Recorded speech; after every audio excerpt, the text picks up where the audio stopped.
it's me again, coming to you with another helpful hint, I'm hoping. So I've just had a message from Susan saying, Karen, I love all your comments about recycling and upcycling and saving and creating materials, but what do you exactly mean when you say painted paper? Okay, painted paper. So I've showed you my box, which I just went through. Painted paper is either paper that you've painted for a project that actually had a purpose. So this was my marbling class. Using up materials, so this is paint on a paint palette that I've then printed on a kitchen towel so that the paint doesn't go down the sink, but it also means that I get another material out of it. Painted paper is experiments. So these were just cardboard discs that I actually created a spin class out of by rotating it and spinning the paint. And this was a piece of A4 paper. We painted stripes and we used it for a project last term for birds. But let me show you. Do you need to use a brand new piece of paper? No, of course you don't. Look, some scrappy piece of cardboard. This was off a canvas that I used last week.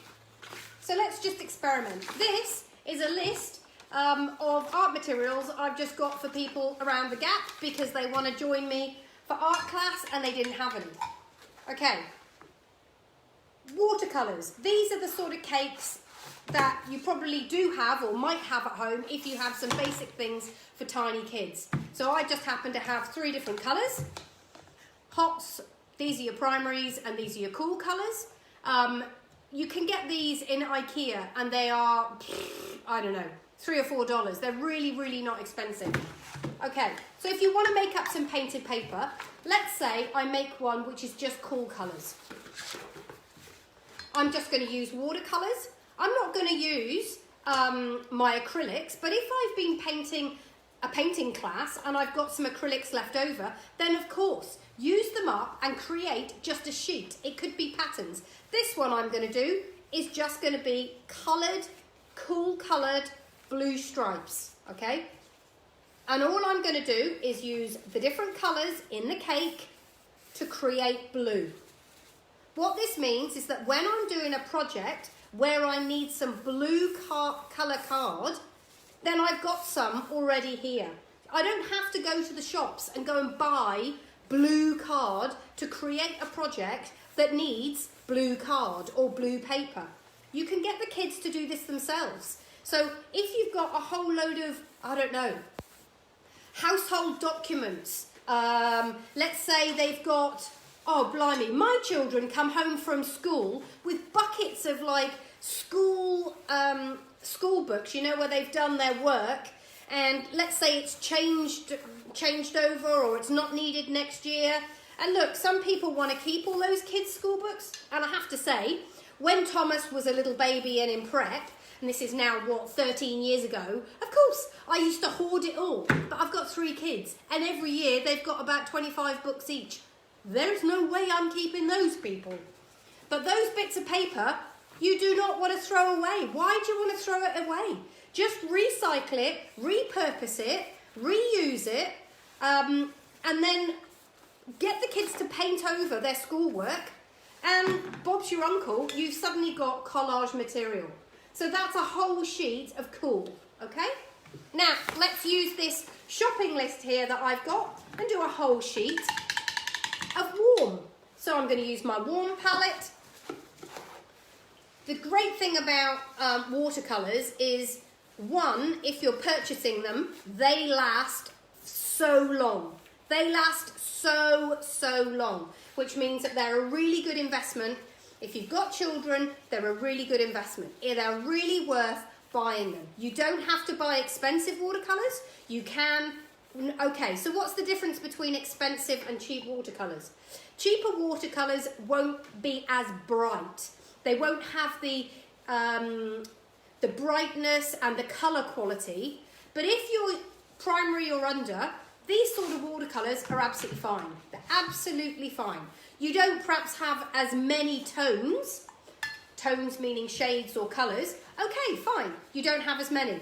But if they aren't necessarily really, really into their art, but they just want to do some and have a play, then this sort of watercolour paint is perfect for them.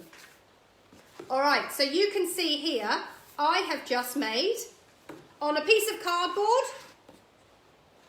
which is just a canvas cardboard, I've made a whole sheet of cool, and there I've made a whole sheet of warm. So that's 2 sheets of collaging. Now, that needs to dry, and then it will go hard again, because at the moment it's wet. I could do the same with this one. You could do patterns and spots, and I could do multiple colours. So I'm just literally gonna do spots on this one. And you can see the kids can have fun. And what they love about it is that I am not there, or mum is not there saying, keep inside the lines, paint this, paint that, now it's this, now it's that. They can just experiment and play and have fun. And this isn't going to be hung on the wall, but when they get to do a project where they need this sort of material, then it's here ready for them to go. You don't have to go to the shops. If you've organised all of their supplies, like I just went through 2 minutes ago, how to create a whole collage box of collage materials. If you organise their supplies and put this painted paper in with them, there's a spotty page. Then when they're doing a project, it doesn't matter, it's all there good to go. So do you remember just the one I just showed you was putting your coloured bits of scrap in these handmade folders, and then my tiny bits that I left over I had in egg cartons. Well, actually I thought that idea that I had putting it in plastic sleeves was a brilliant idea. So I've just done that, which means that my mini mosaicing pieces and my bigger pieces are now all in this box together. So I've made some collage material. I might decide to let it drip and run to create more patterns. The kids can go wild doing whatever they want. They could get their fingers and then do finger stamping over the top. You need to remember that this is not about what this piece is. This is about what this piece can be used to create, okay? This will be used to create a project.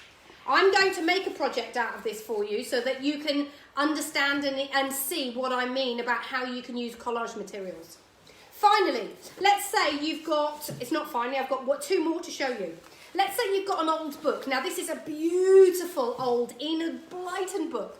I pick these up in junk stores, charity shops, car boot sales, whatever. I always pick these up. They've got gorgeous illustrations that the children can copy. They don't understand how beautiful these books are. They think they're naff and old, which is fine. However, the text in them is beautiful. So I just rip the page out. Oh, I know. And for those of you that are really precious about books, you think that's awful, but that's okay, it doesn't matter. It's better than having them thrown away and not used. So I get them out like that, and then I am going to paint over the top of them. This is beautiful for adult, not necessarily just adult actually, but this is beautiful for something that, you know, you want to do a mixed media piece and you want some extra really beautiful type of different materials. Well, if you've got sheets like this that have got text behind them, look at that. That's a gorgeous piece of text. I've just coloured it purple. But that is beautiful. That when that dries, that's a lovely piece of purple which has got 2 layers of texture, because it's got the paint and then it's got the writing in behind. So, you know, you could make a whole load. You could do a whole rainbow of book paper and then put it in the box ready for the kids. Finally, and this is one of my favourites, just move that out of the way. So look how much painted paper we've made already. This is just with watercolours. Hardly any materials at all. Not wasting any acrylics. Okay, this is fun. The kids will love this. Kitchen towel. Could be toilet roll. Okay, kitchen towel, could be toilet roll. What's great is it means I've got another tube for crafting. All I'm going to do with random pens, so these texters, you might have a texter set or felt tip pen set. What I'm going to do is scribble.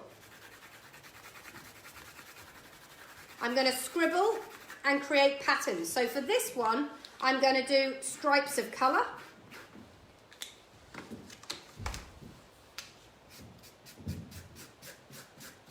So this is a brilliant, fun way for the kids to create their own patterned paper, coloured paper that could be used for a collage.